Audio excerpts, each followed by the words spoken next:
নিজেকে সবসময় সৎ রাখবেন এবং সবসময় সত্যের উপর অদিষ্ঠ থাকবেন।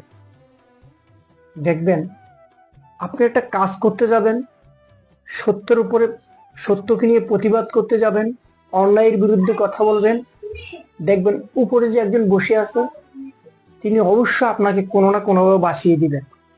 হয়তোবা সাময়িক আপনি হয়রানি হতে পারেন, কিন্তু স্থায়িত্বভাবে নয়। আর যারা দেখবেন এই কোনো কিছু অবলম্বন করে বেঁচে থাকে বা মিথ্যার উপর অদিষ্ঠ থাকে, দেখবেন এরা দুনিয়াতে হেরে যায়।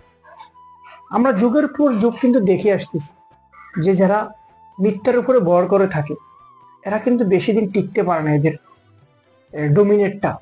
কিন্তু যারা দেখবেন সত্যের উপরে আছে, হয়তোবা দেখবেন তারা সাময়িক হয়রানি হয় বা সাময়িক কষ্ট পাচ্ছে, কিন্তু তাদের এই কষ্টটা স্থায়িত্ব কখনো হয় না।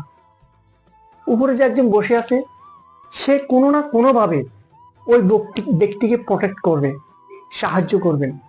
তাই দেখবেন আপনি সত্যের উপরে থাকবেন, আপনার কোনো জায়গায় ভয় নাই, কোনো কিছুতে আপনি ভয় করবেন না। দেখবেন যে একের অধিক লোকের সামনে